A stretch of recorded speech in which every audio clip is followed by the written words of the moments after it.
नमस्कार साथियों। आज हम लेकर आए हैं कक्षा 11वीं से महत्वपूर्ण अध्याय शब्दकोश। पाठ्यपुस्तक अभिव्यक्ति और माध्यम। शब्दकोश सामान्यतः सभी के लिए महत्वपूर्ण विषय है। कभी न कभी हमें शब्दकोश देखने की आवश्यकता पड़ती है। और शब्दकोश कैसे देखा जाए, शब्दकोश में क्या क्या विषय हैं, संदर्भ ग्रंथ। और आजकल प्रतियोगिता पर परीक्षाओं में भी हिंदी शब्दकोश के अनुसार किस प्रकार से शब्दों को रखा जाता है वो भी आता है। अतः यह जो अध्याय है आप सभी के लिए बहुत ही महत्वपूर्ण है। अतः इसे पूरे ध्यानपूर्वक देखें, सुने, नोट करें। शब्दकोश उस ग्रंथ को कहते हैं जिसमें शब्दों को यूं ही अथवा अर्थ सहित किसी क्रम विशेष में सुनियोजित कर दिया जाता है। सामान्यतः कहें तो शब्दकोश का अर्थ है शब्द जमा कोश। कोश का अर्थ है भंडार या संग्रह, अर्थात ऐसा ग्रंथ जिसमें शब्दों का भंडार हो, उनके अर्थ की अभिव्यक्ति हो, शब्द के विभिन्न प्रकार के अर्थ रूप के बारे में बताए। वैदिक काल में शब्दकोश के स्थान पर निघुटु नाम चलता था। उस समय का केवल एक निघुटु प्राप्त होता है जिस पर यास्क ने निरुक्त लिखा है। यास्क एक व्याकरण के महान विद्वान हुए हैं संस्कृत के। निरुक्त उस पर लिखा जाने वाला ग्रंथ है। निघटु को वैदिक शब्दकोश कहते हैं। वैदिक काल से अब तक भारत में अनेक कोशों का निर्माण हुआ। अंग्रेजी में कोश निर्माण का प्रारंभ 16वीं सदी के उत्तरार्ध से माना गया है या हुआ है। अब तो कोश विज्ञान नाम से भाषा विज्ञान की एक स्वतंत्र शाखा का विकास भी हो गया है। कोशों के प्रकार। वरेण्य विषय के आधार पर कोश 5 प्रकार के होते हैं। ये 5 प्रकार हैं। सबसे पहले व्यक्ति कोश, नंबर 2 पुस्तक कोश, नंबर 3 विषय कोश, नंबर 4 विश्वकोश, नंबर 5 भाषा कोश। सबसे पहले व्यक्ति कोश। व्यक्ति कोश किसी एक साहित्यकार द्वारा अपने साहित्य में प्रयुक्त संपूर्ण शब्दों का कोश व्यक्ति कोश कहलाता है। जैसे जायसी कोश, केशव कोश। कोई भी एक साहित्यकार अपने साहित्यों में प्रयुक्त होने वाले शब्दों को संग्रहित करके उनका कोश तैयार करता है, उसे व्यक्ति कोश कहते हैं। जैसे नंबर 2 पुस्तक कोश। जिस कोश में किसी पुस्तक में प्रयुक्त शब्दों का अर्थ सहित संग्रह किया गया हो उसे पुस्तक कोश कहते हैं। अर्थात एक ही पुस्तक में आए शब्दों को संग्रहित कर उनका अर्थ बताया गया हो उसे पुस्तक कोश कहते हैं। जैसे कामायनी कोश, मानस कोश आदि। नंबर 3 विषय कोश। विषय कोश, इसमें एक विषय से संबंधित सामग्री आकार आदि क्रम से सजाई जाती है। आकार आदि का मतलब पूर्ण रूप से, जैसे भाषा विज्ञान कोश, पुराण कोश आदि। नंबर 3, विश्व कोश। इस कोश के अंतर्गत ज्ञान की सभी महत्वपूर्ण शाखाओं पर सारगर्भित जानकारी दी जाती है। विश्वकोश का ही अंग्रेजी रूपांतरण इनसाइक्लोपीडिया है। जैसे हिंदी विश्वकोश, इनसाइक्लोपीडिया ब्रिटेनिका, इनसाइक्लोपीडिया अमेरिकन आदि। नंबर 5, भाषा कोश। जिस कोश में किसी एक भाषा के शब्दों, मुहावरों एवं लोकोक्तियों को आकार आदि क्रम में रखते हुए विभिन्न अर्थ दिए रहते हैं, उन्हें भाषा कोश कहते हैं। आकार आदि का मतलब है ए से जुड़े हुए कार, अर्थात प्रारंभ से अंत तक।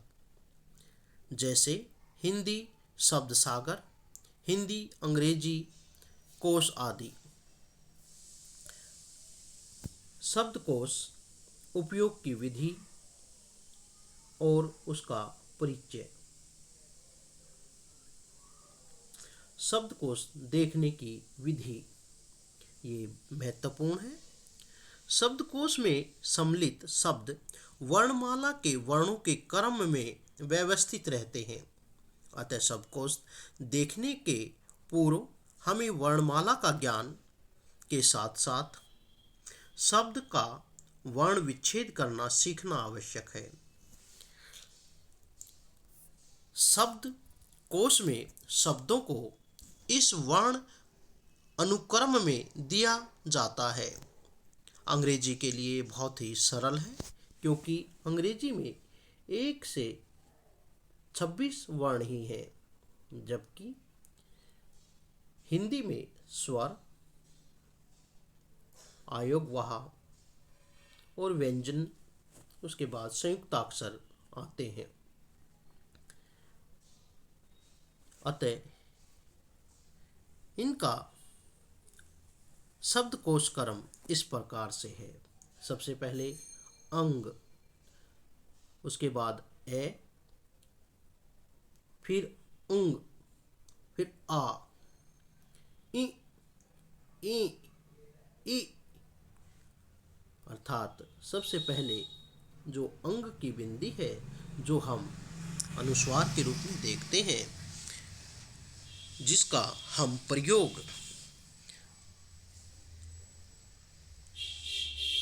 स्वर के बाद करते हैं, व्यंजनों से पहले करते हैं, जिन्हें ना स्वरों में रखा जाता है ना व्यंजनों में रखा जाता है, जिसे आयोगवाह कहते हैं, उसका सभी व्यंजनों के स्वरों के ऊपर प्रयोग होता है और वो प्रत्येक स्वर से पहले उसका प्रयोग पाया जाता है। इसके पश्चात क से है तक के वर्ण क्रम के अनुसार आएंगे। संयुक्ताक्षरों के विषय में यह बात विशेष ध्यान रखने योग्य है कि यदि मिले हुए वर्ण ऊपर नीचे लिखे हैं तो ऊपर वाला वर्ण पहले स्थान पाएगा और नीचे वाला वर्ण बाद में स्थान पाएगा, एवं संयुक्त अक्षर की मात्रा नीचे वाले वर्ण की मानी जाएगी। जैसे शुद्ध से जमा उ जमा द जमा ध जमा ई, अर्थात जो ऊ की मात्रा है वह बाद में आएगी। इसी प्रकार से जो ई की मात्रा है वह ध के बाद आएगी। इसी प्रकार से प्रार्थना पे जमा रे जमा ए आ जमा रे जमा थे जमा ए जमा न जमा आ, इस प्रकार से वर्ण विच्छेद करना होगा, तभी हम शब्दकोश को अच्छी तरह से देख पाएंगे। वर्ण विच्छेद में मात्रा वाला स्वर सदा ही उस व्यंजन के बाद आता है जिस पर मात्रा लगी हो, भले ही मात्रा पीछे से लगी हो। जैसे सी, सी अर्थात दो मात्रा वाला शब्द मात्रा बाद में ही गिनी जाएगी। आधे अक्षरों से पूर्व लिखी ई की मात्रा उस अक्षर की न होकर अगले व्यंजन की होती है।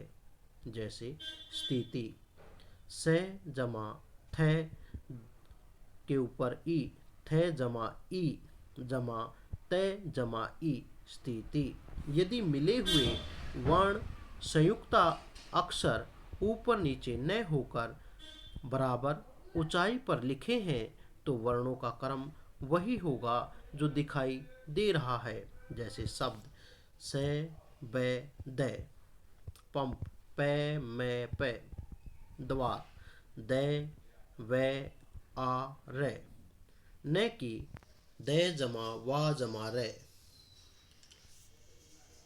निम्नलिखित संयुक्ताक्षरों के वर्ण विच्छेद पर विशेष ध्यान दें।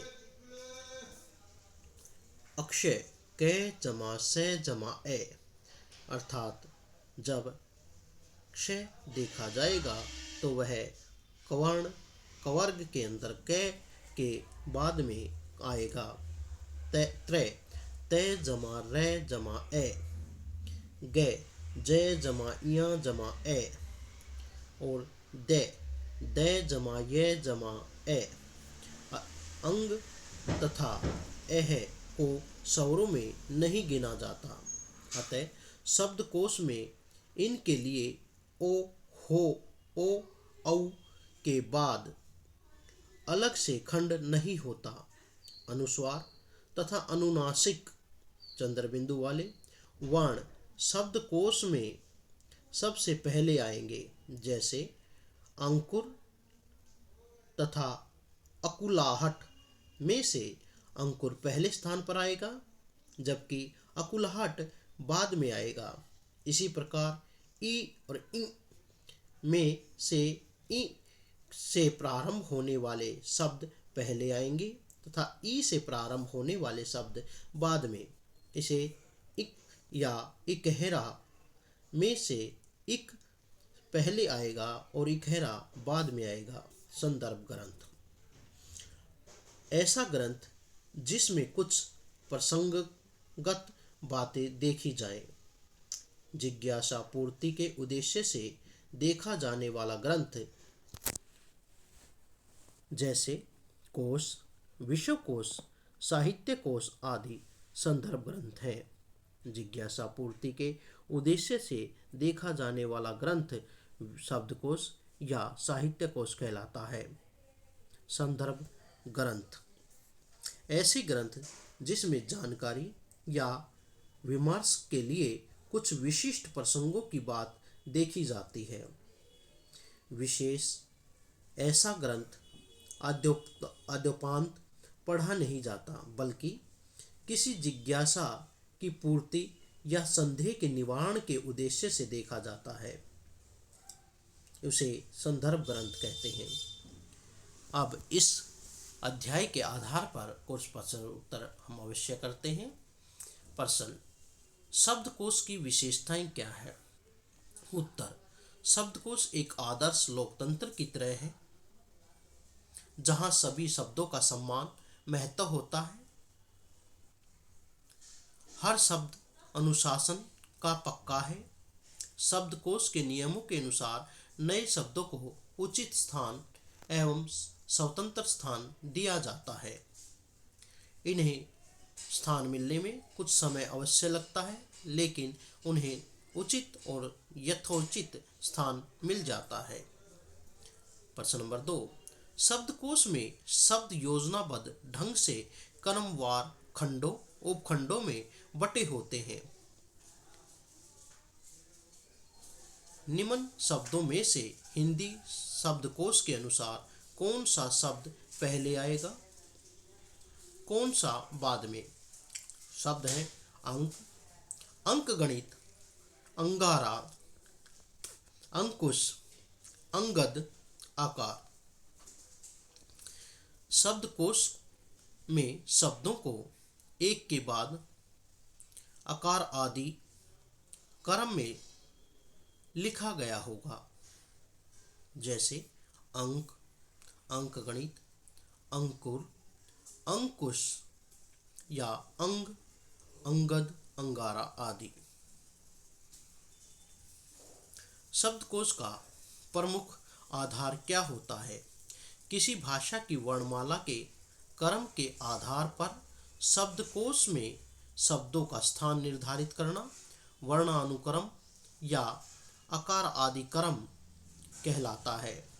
अक्षर क्रम में शब्दों का क्रम अक्षर संख्या के आधार पर रखा जाता है, जैसे पहले एक अक्षर के शब्द, फिर 2 अक्षर के शब्द, 3 अक्षर के शब्द और आगे भी इसी क्रम से शब्द रखे जाते हैं। शब्दकोश किसे कहते हैं? यह कितने प्रकार का होता है? शब्दकोश एक बड़ी सूची या ऐसा ग्रंथ जिसमें शब्दों की वर्तनी, उसकी व्युत्पत्ति, व्याकरण निर्देश, अर्थ, परिभाषा, विलोम, समानार्थक शब्द आदि के बारे में विभिन्न प्रकार की जानकारी मिलती है, शब्दकोश कहलाता है। शब्दकोश एक भाषीय, द्विभाषीय और बहुभाषीय हो सकता है। धन्यवाद।